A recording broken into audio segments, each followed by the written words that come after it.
Wow, live na pala ako. Alright, how are you? Well then, ngayon na naman, parang walang pasok yata sa ngayon. Ay, bukas I mean kasi parang may mangyayaring yata na event or I don't know. Daw. Ewan ko. Anyway, kamusta na po kayo dyan? Hmm,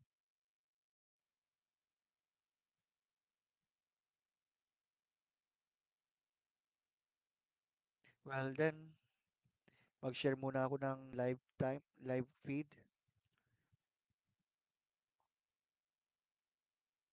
Wait lang. Yun, kumustahan muna. Yun, sharing muna ako sa mga live streams as of now. Ewan ko lang kung may makakapanood. Pero tingnan natin kung meron. Mhm. Okay. So, ayun. Bahala na po kung may makakapanood or wala. Bahala na si Batman. Whoever they were, I hope, ayan.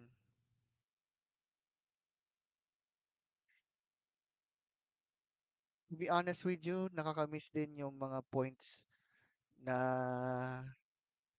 lalo na yung last school year, I guess. Ay, kamusta na kayo? I'm hoping that you're okay. Lalo na meron akong nag-post ako kanina sa friend list ko kung saan nagsabi ako ng kamusta na kayo? Ayun. Mm, someone says okay.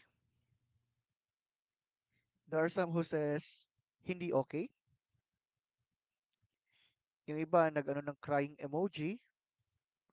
I think uh, parang ano to eh. Paano ko masasabi? Okay, how can it be? So ayun. So again, magandang gabi sa lahat. Shoutout muna tayo. Sabi ni John Paul, good evening, magandang gabi. O sabi naman ni Lara, grabe from Canada pa talaga ah. You're kidding me, right? Canada pa talaga ha, ano. Pambihira, Canada pa talaga. Ang layo. Ano pa? So habang nag-iisip pa ako ng ibang topic, so to speak, ayun. As of now, gumagawa ako ng mga susunod na video lessons. Tapos, gagawa ako ng apologetic contents. Mostly na nasa TikTok kasi yon. Well, binura ko na yung NGL sa phone ko. Okay na rin. Tapos, ayun. ah Paano ba? Marami lang, maraming, marami kasing tumatakbo sa isip ko kasi. Lalo na, ayun, tapos na yung grades ng mga estudyante. Ano pa? Mayroon na lamang yung ilang mga gagawin pa like, ano ba? Yung mga lessons na ipepresenta. Oh, sabi ni Angelica, pa-shoutout, magandang gabi. Oh, shoutout sa'yo, Angelica. Si Raven talaga, sabi, wash out talaga ha. Wash out? Pambihirang buhay naman yan. Wash out pa talaga ha, ano. Katunayan nga eh, meron ako mga libro na hindi ko pa tapos basahin eh. Alam niyo naman, ganun talaga pagka-busy. Kaya ganun. O, halimbawa, ito, hindi ko pa tapos to. Dami ko pang libro dito. Tapos mayroon akong isang libro na tapos na, gagawan ko na ito ng review maybe anytime soon from now.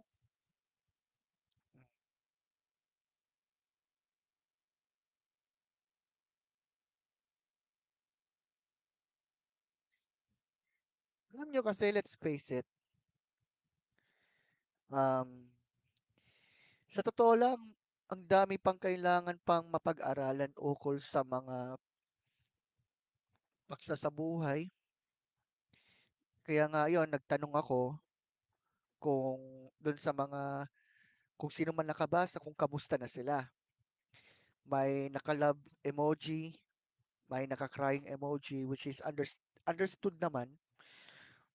Shoutout pala kay brother at sana tama yung aking ano, yung kay shoutout sa isa sa mga kapatid na nakasama sa apologetics.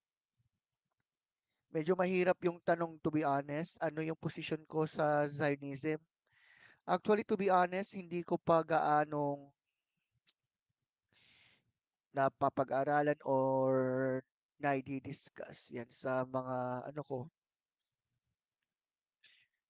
As of now, ang tanging masasabi ko, lalo na sa gulong nagaganap ngayon, lalo na sa Israel and Gaza, kasi lalo na, syempre, yung parehong panig yung nabibiktima dyan kasi sino ba naman ang nagdanais ng digmaan, di ba? Actually, tungkol sa Zionism, pa, aminin ko, mahirap na maano yan for me. I think kung ang may tatanong ko yung about sa issue ng theology concerning Israel and others, ayun, kailangan ko pa munang mapag-aralan pa yon. But all in all, ang tanging masasabi ko kasi, both Palestinians and Israelites need a savior. That's all I can say. Ayokong, hindi naman sa ayoko na, but I would like to study pa muna, okay? Pag-aaralan ko pa. Kumbaga, pahintulot ng Lord, so to speak. So, thank you for the question. Mahirap kasi sa totoo lang, medyo mahirapan ako ng konti dito, no? Okay? Okay. So, ayun. Agree naman yung ating kapatid doon. Kasi, alam nyo, let's face it, kasi minsan, parang, ano okay, yes, I stand with Israel. If yung tungkol dito naman kasi sa issue na God's chosen people, so to speak, lagi ko ko itong Genesis 12, I mean. But at the same time, syempre, we know for sure na itong mga taong ito dun sa Palis, Palestine, syempre, may mga tao din doon na inosente. That's why, okay, fine. We study, we stand with Israel. Okay, fine. Since they were, syempre, God's chosen people, so to speak. Totoo naman yan. Na through Israel tuloy. Tama ba ang aking pagkaka-Ingles? Ang Israel kasi ay naging kasangkapan ng Panginoon para dumating ang Mesiyas. At walang iba kundi ang ating Panginoong Jesus. Also, at the same time, hindi po ito nangangahulugan na dahil nga we stand with Israel, then iano natin na, dapat ganito mangyari. No, hindi. We must have to pray both Israelites and also Palestinians na, na naiipit sa ganyang gulo. And at the same time, we must also pray for them that one day they will know that Jesus Christ is the Messiah, the Son of God, who died on the cross for our sins and rose again from the dead. So, although, actually, pag-aaralan ko pa talaga yung tungkol sa Zionism na ganyan.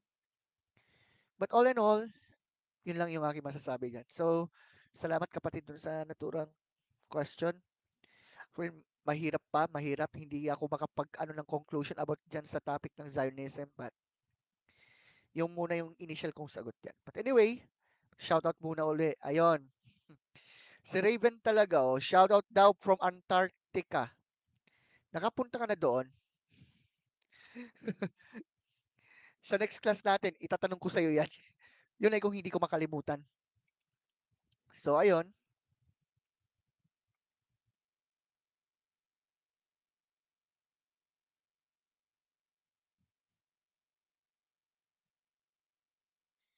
Wait lang ha.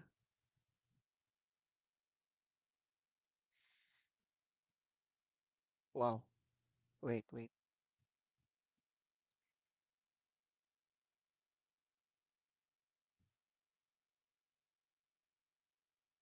Well then, sino pang nagpapa-wash out tuloy? Shoutout pala.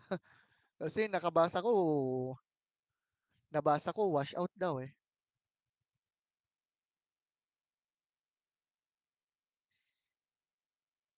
Okay. Shoutout daw mula sa dating gumanap bilang Florante sa ginawa nilang yung Florante at Laura na ginawa ng dating Pascal, which is, teka lang ha, let me find the said video. Actually, nakagawa ako last time na puro apologetic contents kasi last time. Kaya yon. Well, shoutout daw kay Aldrin Magat, shoutout din kay Lovely. Sabi niya, Beke naman, pa-shoutout po. Akala ko, wash out. Wash out daw. Ang bihira. Oh, si Steven Miranda ba ito? Pa-shoutout din. Shoutout din sa'yo. Pero si Raven talaga, hindi ko makalimutan. Wash out daw eh. By the way, dahil bumisita kanina yung isa sa mga former students ko noon, Pascal yan. Okay. Ito yung YouTube video ng kanilang ginawa. Hindi. Kwanto eh. Playlist to, sorry. Wait a minute. Ito. Ayan. So, let me share again. Ayan.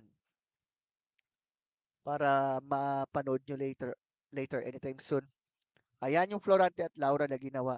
And by the way, walang ligtas po yung mga magiging estudyante, yung mga students niyan kasi hindi lang Florante at Laura na grade 8 ang kanilang gagawin. Syempre, at the same time, yung grade 7 mismo. So yung mga students dyan na nakikinig po sa atin ngayon, ayun, movie na Ibong Adar na yung magagawa dyan anytime soon. So, anyway, ayan.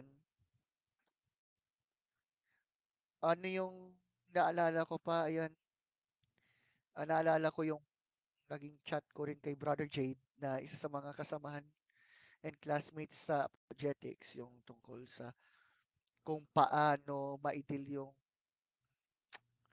yung temptation. Kasi aminin natin, sa mundong ito, ang daming tukso sa paligid. Pero marapat lang talaga makontrol talaga yung dapat kontrolin, especially sa ating sarili. Lalo na ngayon, kasi laganap yung kung ano yung mga pinapanood, yung mga binabasa, you name it. By the way, shoutout kay Gian Edrich. Ayun. So, nakasubaybay po siya ngayon. So, meron tayong 6,000 views. Sana all. Yan yun ang mangarap muna. Pangarapin muna talaga. Dito, ayun, nakita ko yung 6,000 views daw, no? Okay. Alam ko, there are some of you, yon nadaanan, nakapanood. Time nyo po ito para magpa-shoutout. Shoutout muna tayo. Kasi nag-isip pa ako ng ibang topics eh. Ano ba? Okay, naalala ko. Ang pinagpapasalamat natin kasi sa Lord, may mga tao na may mga kapatid, so to speak, na patuloy na nagpe-pray, lalo na pagka meron mga mahihirap talagang situation. Halimbawa, kung parang maano ka, madadala ng tukso, parang ganyan, yung parang kala mo wala na. But the most important thing is kung paano ito ma-overcome through Christ. Kasi aminin natin, hindi natin kaya kung tayo lang. Okay? So, meron na tayong 10,000 views. Shoutout kay Eljane, yung sa mga former students ko nung grade 7. Ayun, kala ko wash out na rin. Shoutout pala. Ngayon lang yung time ko for shoutout kasi talagang busy po tayo, okay? Medyo matagal-tagal na rin nung huli tayong nag-live stream, I guess. I think nung panahon ng Teachers Day celebration, I think. Teachers Day ba yun? Please remind me, I don't know. Basta parang ganun nga. Tapos, ayan, naalala ko tuloy yung, ayun, I mean, ito pa, isa sa gusto kong i-highlight din, yung pagsunod sa, ano, advices ng mga parents din. Kasi, okay, mag-aminan tayo, uy, ganito, ganyan, blah, blah, blah. But you know what? It's very important to realize na, lalo na, di ba, sabi nga, obey your parents in the Lord for this is right. Kasi, ano, kung nakabubuti naman, then let's follow it, okay? O, shout out kay Romel? Shout, pa-shout out daw. Delmar, sino to? Ah, okay. Okay, okay. Sige, wash out daw. Shout out, okay. Ayan. Sabi naman ng isa, pogi ko raw, isang banda. Bahala ka, hindi ko alam yan. Bahala kayo. Okay, live stream. Ayun. So, sakto. Gusto ko na rin i-engage to dahil matagal-tagal na rin. Kasi, ayun, sino to? May yung nagsabi dito sa, kasi nasa TikTok account ko yun. Sabi niya, evidence is what we call proposition, which is valid or information na makatotohanan. But here's the question that I would like to ask. When you say that evidence is what was called to be a proposition, okay, fine. But what kind of evidence ba yan? Doon kasi papasok doon. Well, then kasi, okay, dahil live stream naman, so i-address ko tong mga to. Ngayon, yung mga nababasa ko sa TikTok. Ayun, sabi ni, ay, ito. Oh, shout out kay Emmanuel, okay? Shout out din. Yung tanong ko kanina kung isang banda raw yung sinasabi ng pogi, mukha raw ata. Paano yon? Palibre ng kape. Biro lang. Okay, biro lang yun, no? Joke lang yun. Okay. So, yung susunod, kasi yung sinabi niya, can we start na pag-usapan natin ang history of the Bible? Kung maayos ba talaga ito o hindi? Eh ngayon, kung meron ka ng presupposition na the Bible is not true or the Bible is not reliable, you must have to present your claim or let's say proof.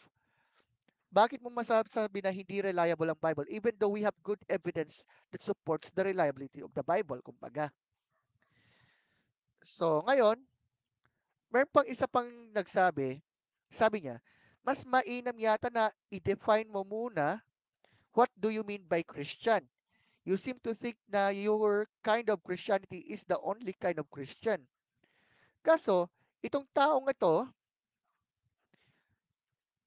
kung alam niya talagang teaching ng Christianity at its essential teaching, he must have to realize the fact that first, we are talking about who God is,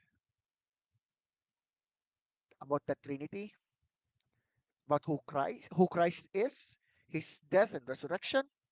Salvation is by God's grace through faith in Christ alone. Yun yun. Sa bagay, itong mga to, ipipinpoint ko na lamang yan sa TikTok o tsaka yung hiwa-hiwalay. By the way, nag-suggest ng topic si L. Jane and it's all about insecurity. Sige, sige, mamaya i-discuss natin ito later on. Kasi mag-aminan tayo, karamihan sa atin, insecurity. Let's face it, marami tayong insecurity sa buhay. But the question here is this, how can we deal with it? Kasi mag-aminan tayo, ganun talaga. Actually, kahit kahit naman ako may insecurity din eh. Paano? For example, yung ngipin kong hindi ko pa maayos-ayos, 'di ba? Aminin ko may insecurities din ako diyan, okay? Kaya at saka lahat tayo meron.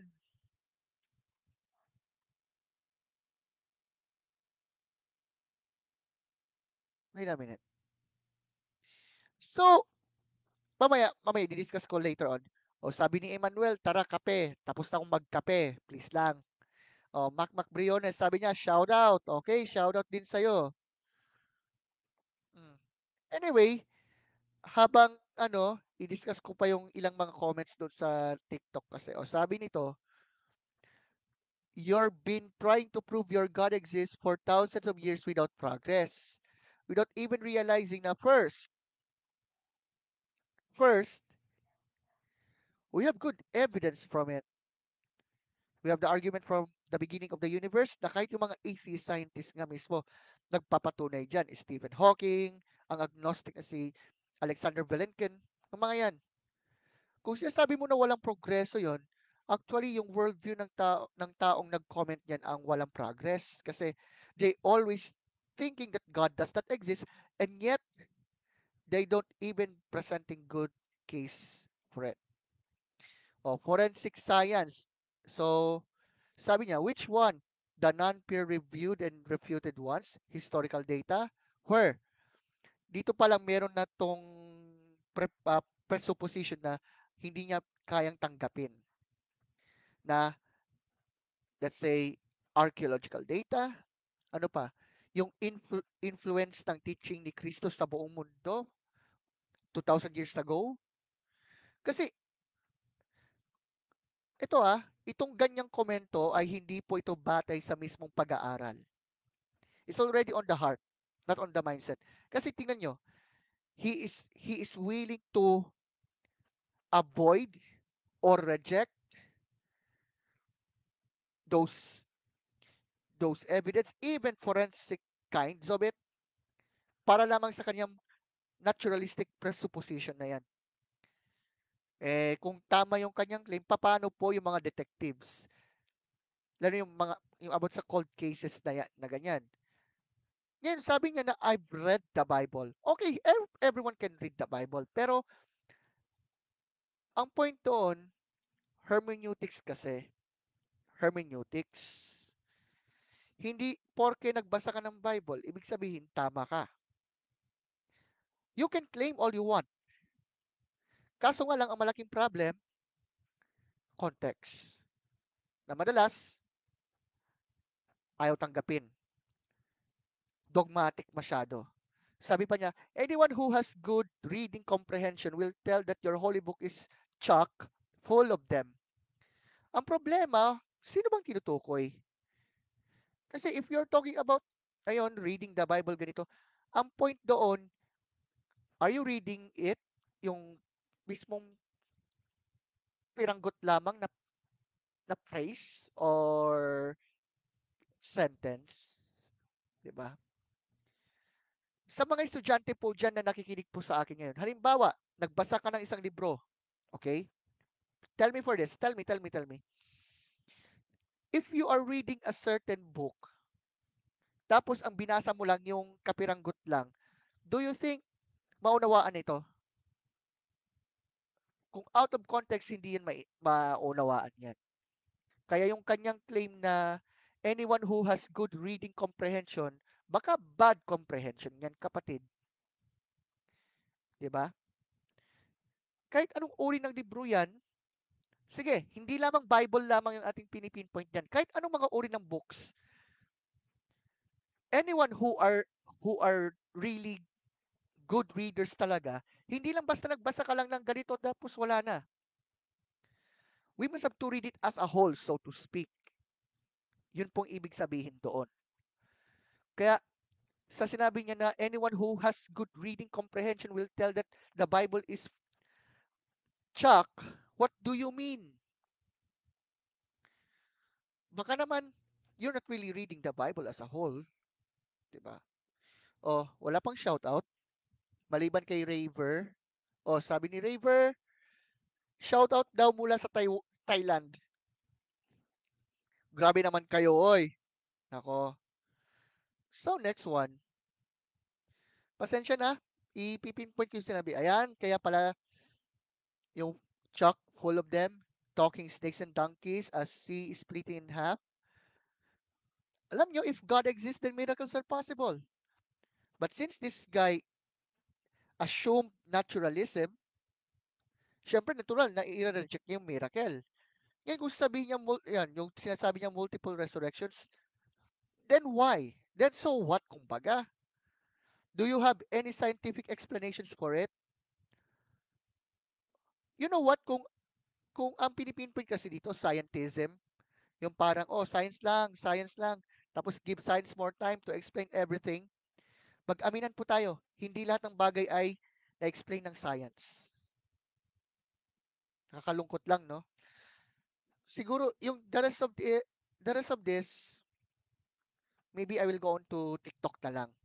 Kasi marami pang comment, oh, pero hindi ko na masasabi yung iba pa. Yung tungkol sa moral standard, saan daw niya nakukuha? Sabi niya, my standard. My human capability for empathy tells me your God is an evil idiot. God forbid. Here's the big problem sa claim niya. If his worldview is true, which is, sige, I will go on to mention it for the first time, although nabe-mention na yan, atheism, if God doesn't exist, then what will be his own moral standard? Kumbaga, kung sabi niyang empathy, bakit nakabubuti yan if God doesn't exist? If you're saying that God is evil, how did you know if God does not exist? Alam niyo yung ibig sabihin doon? Circular reasoning na parang nililito lamang. 'Di ba? Ganun lang yun. Kaya, wala lang. Bukod sa wala siyang moral standard, wala. Ay, nako. But anyway, okay. Sa GC, someone asked me kung bibigyan ko daw sila ng script for balagtasan. I hope nakapakinig po yung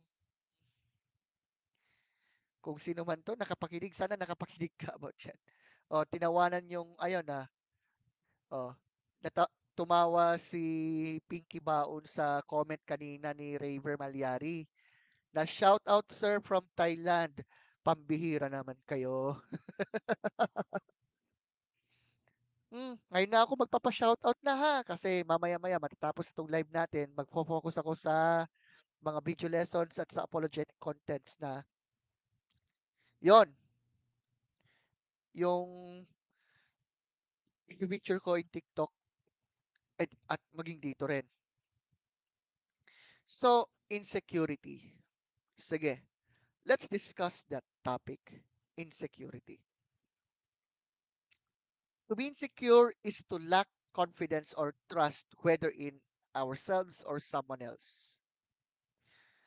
Maraming causes yung insecurity. Pag-aminan tayo. Lahat tayo may insecurity sa buhay, so to speak. Teka, parang balak ko atang parang clock. Wait lang. Just wait for a while. Ulitin ko lang yung ano. May timer pa talaga ako, ha, ano? Hmm. Okay, so habang pinifix ko pa siya, magpa-shoutout na po tayo diyan. Ngayon lang uli ako nakapag-live eh. So, ayun,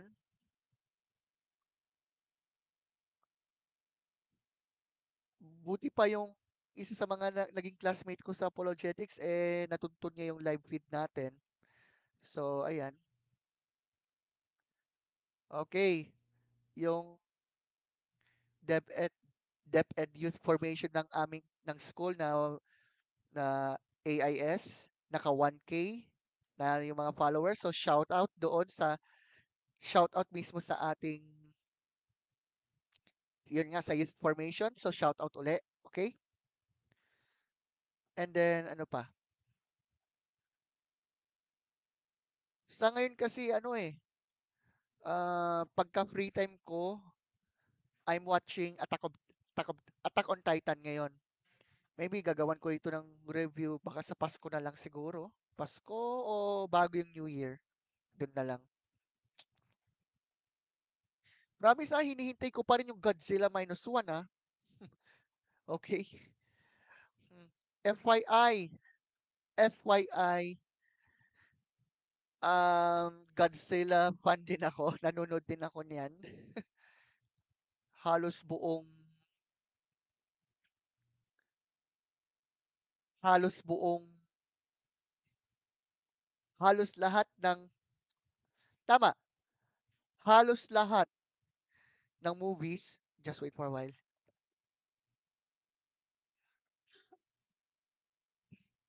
Excuse me po. Sorry, naubo ako. Ayan.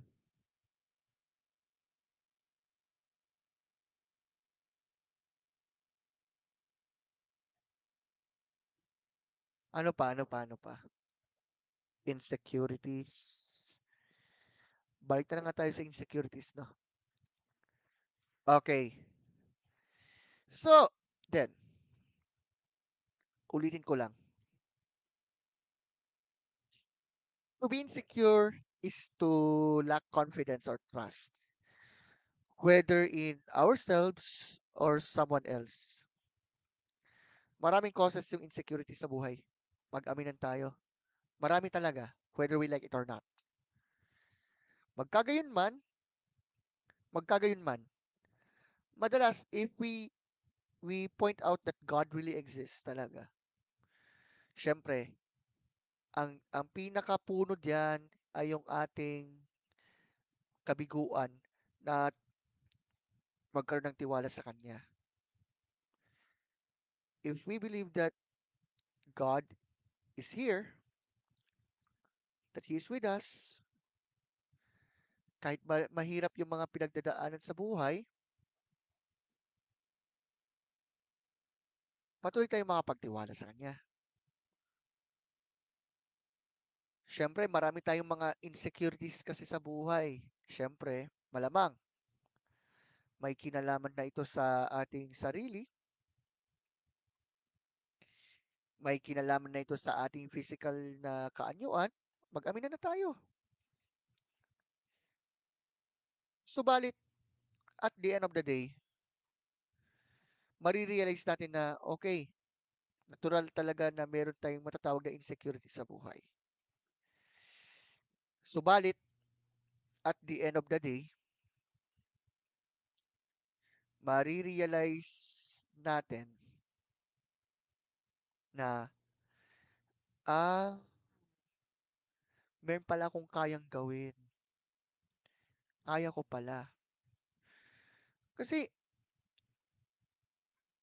pati, ito aminin natin din, baka naman kasi yung tipong parang yung tinatawag na it's all about me na mentality. No? Yung parang it's all about me mentality. Kaya ayon, parang nawawala ng tiwala sa sarili. Yan kasi yun eh. 'Di ba? Lahat tayo may mga ganyan. Ako nga, aminin ko minsan, nahihiya nga ako sa sarili ko na, ayun, yun bang, yun sa, aminin ko yun, aminin ko talaga yung sa ngipin ko rin talaga. Hanggang, hanggang ngayon, hindi ko pa mapaayos-ayos. But if the Lord wills talaga meron. But anyway, let's think about this. Minsan kasi, or I mean, gaano kadalas ang minsan? Ayan. It's very important for all of us kasi na magkaroon tayo ng realization when it comes on this. Na hindi lahat ng bagay ay patungkol sa atin. Hindi ito patungkol sa akin. Hindi ito patungkol sa iyo. It's all about Him, after all. Also, ayun, ano man yung mga insecurity na meron tayo, huwag tayong mag-isip ng parang negative or what. Let's build yung confidence na meron tayo. At kung nag-struggle ka, hanapin mo yung kapayapaan na mula lamang sa Kanya. Siyempre, kung may kakayahan ka naman, kaya mo yan. Don't think negatively. Think positively, so to speak. Kasi at the end of the day naman, excuse me, grabe, bigla akong inantok ah. At the end of the day, ayun, kung kaya mo naman, magpatuloy ka. Lalo na kung ito'y sa ikabubuti mo naman, no? So ayun, shoutout sa isa sa mga kamag-anak ko doon sa Nueva Vizcaya. Wow, kapeng barako. Tapos na kasi ako magkape, pasensya na.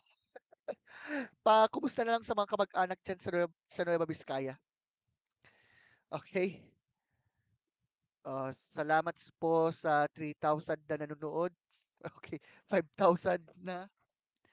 I guess yun lamang kasi random lang naman to yung live stream ko ngayon. Alas 9 na rin. I hope, lalo sa mga mag-aaral dyan, kung may assignment kayo, gawin. Okay? Ano pa? Thank you sa lahat po ng mga nakapanood, yung mga nagpa-shoutout, ganyan. O kung sad ka, walang problema yan. Sometimes nga, sabi ko nga, it's okay not to be okay. Walang problema dyan. Ang importante, nagpapatuloy. Yon. Hindi yung tipong para tayong mga ano lang dyan, or what. Kaya yan. Kaya yan. Di ba? Sana kung may magsasend ng stars sana.